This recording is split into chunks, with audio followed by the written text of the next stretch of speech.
What can I say? I'm on a British style kick right now, and that continues with an English IPA, and that all starts now.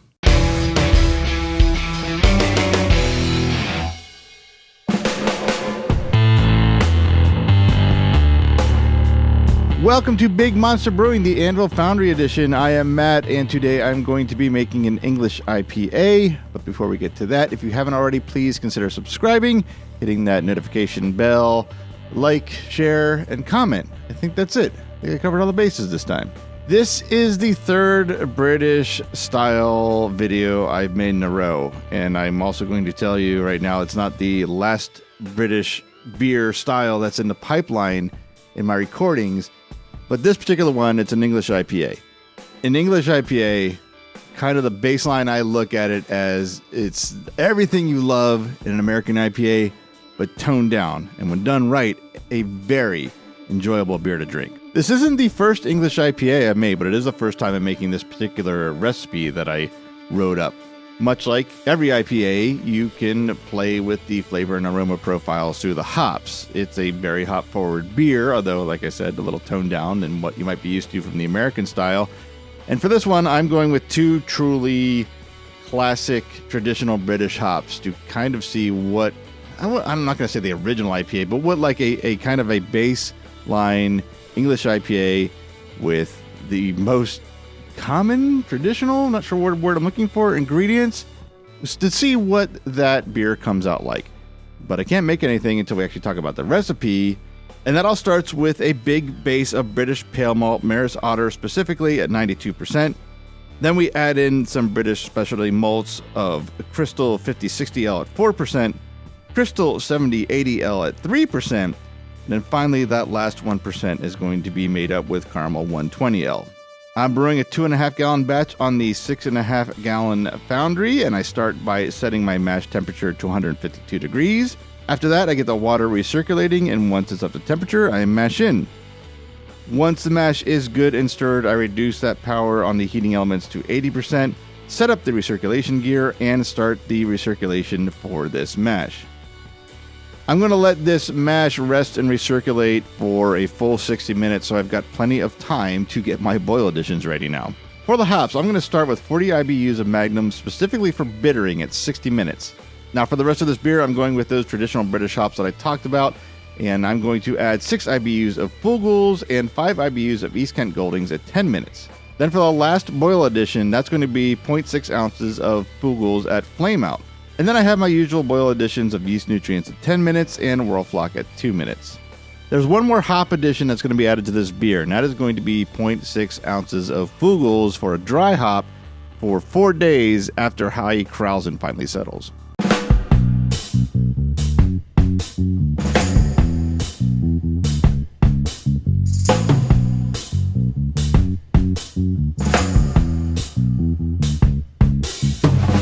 For the last 10 minutes of the mash, I raise the temperature to 168 degrees for a 10-minute mash out.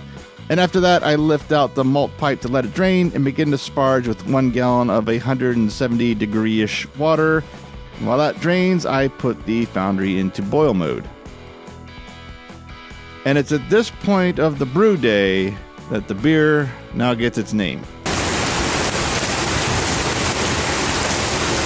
While I wait for the boil, I take a sample to get a pre-boil gravity reading. My target was 1.052, and this measures at 1.055, so it's a little high, but not terribly high.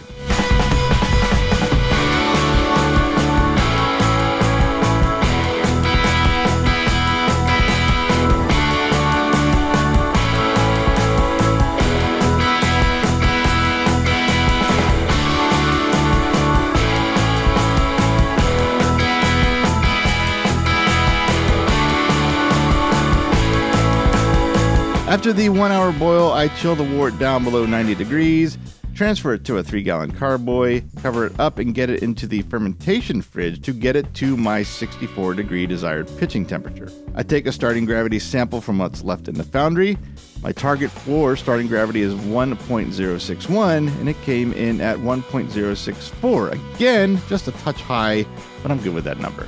When the wort does drop to 64 degrees, I pitch a vitality starter of yeast 1098, the English ale yeast strain that I made a couple nights before, and by the next morning, there was activity in the airlock and a pretty healthy krausen. After 7 days, the krausen completely dissipated, so I dry hopped with that last bit of 0.6 ounce of Fugels, let that sit for 4 days, then I cold crashed the beer, kegged it, carbonated it with the Blickman Quick Carb, and then that leads us now to tasting.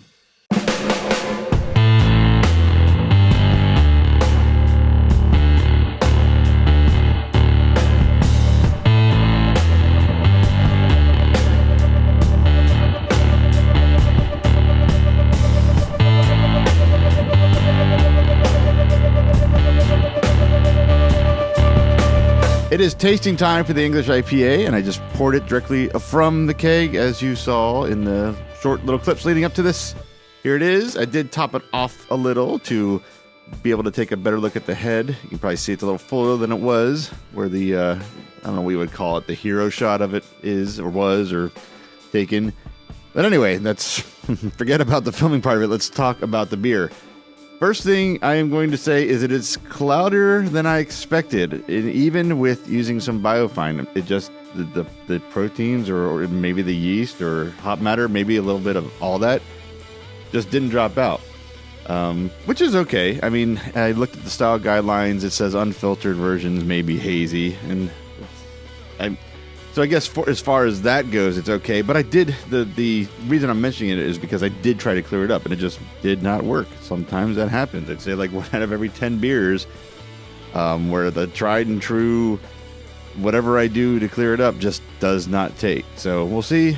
I don't expect it to affect anything taste or aroma-wise, but we'll check it out. The head, if I had gotten set up a little faster, the head was really, really big and fluffy. I don't think it's on camera. It filled the top of the glass, and it was beautiful. It was off-white. It was just looked like a nice, thick, almost whipped cream, an aerated whipped cream. It was nice. It's fallen a little bit, but it's still retaining a pretty decent amount of a head there, as you can see. And then going back to the appearance, the color. It's about the color range I expected. I think it's looking a little darker because of the haziness.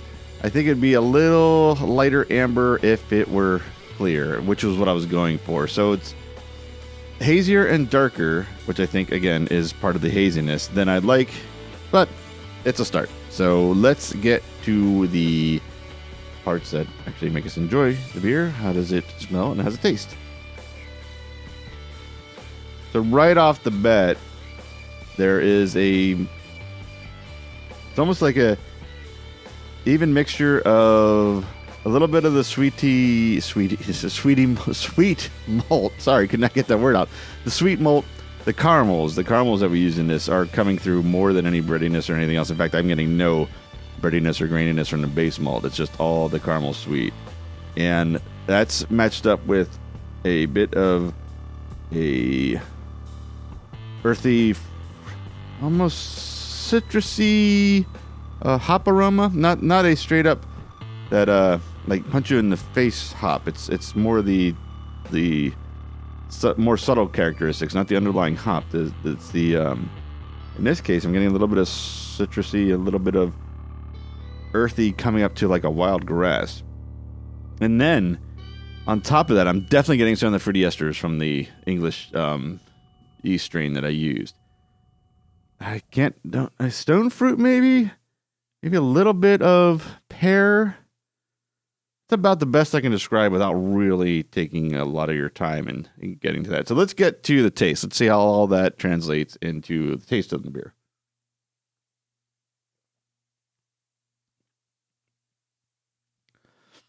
So two things that hit me right away, and it's definitely an English malt base. You can taste that characteristic that I'm getting more of the crusty bread, the crackery, biscuity taste on the initial palate with that accompanying distinct British caramel, and then bitter. Definitely that distinct bitterness that comes from the hops. Now, hop character, I don't really get anything following through. Let's see if I can get some more.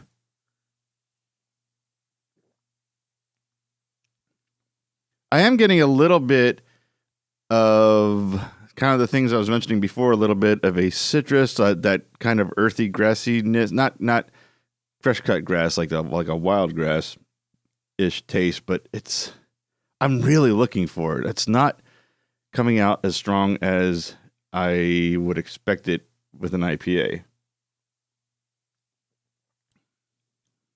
I mean, there's definitely no mistaking there's been a fair amount of hops added to this, but just not as strong. Now, I did say in the beginning of this video, it's an English IPA is everything I like in an IPA just toned down, but this is like a little more toned down, and I'll be honest, I kind of expected that, because when I got my hops together for the boil day, I noticed that the alpha acids listed on the hops were more than 1.5% lower than what I had them in for Beersmith.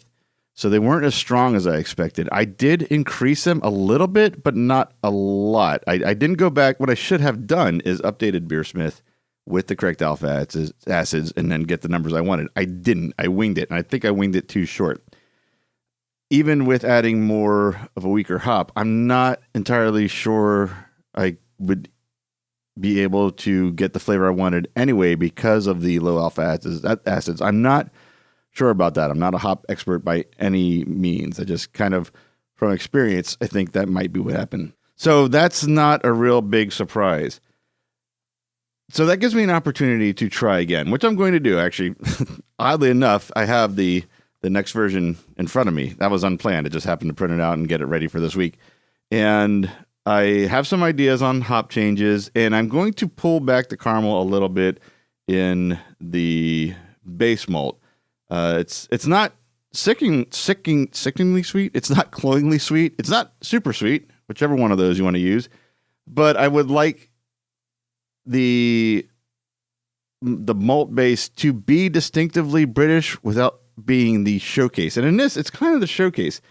It's not a British bitter type style, but it's also not an IPA. I described it to a friend the other night, and the best I could describe it was it's kind of like an English pale ale, like an English version of a pale ale. It's like how a pale ale isn't quite an IPA, but it's not falling back towards like a blonde ale or something, or some other kind of ale. It's kind of in between. This is kind of in between. It's got there's again, no mistaking there's hops in it, but hops is not it's not the showcase piece. It's ended up being the malts, I think, which is something to be said for a good beer. That's probably the bottom line in here. I don't have my English IPA, but I have a good beer. So I'm not really upset at all. In fact, I'm happy to have a beer that I enjoy on tap whenever I want. So it's kind of a recipe failure, but in the best possible way. And I think that's about the best way to sum this up now that I think about it. So that's it. I'm going to be trying English IPA again, probably in a 1-gallon test batch. So that'll be coming soon. I also have a bunch of videos right behind this. It's competition season, so I've kind of concentrated on getting the beers done rather than the videos, but I have been taking footage as I go. So there's going to be an onslaught of stuff, and then you probably won't see me again for another 3 or 4 months. That's just the way YouTube works with some people. I guess that's the way it works for me. So, but of course, with all that, let me say thank you for watching, and I'll be back soon with some more videos. So I'm going to enjoy this, and until that next video, cheers. That was the worst made up ending I have done yet.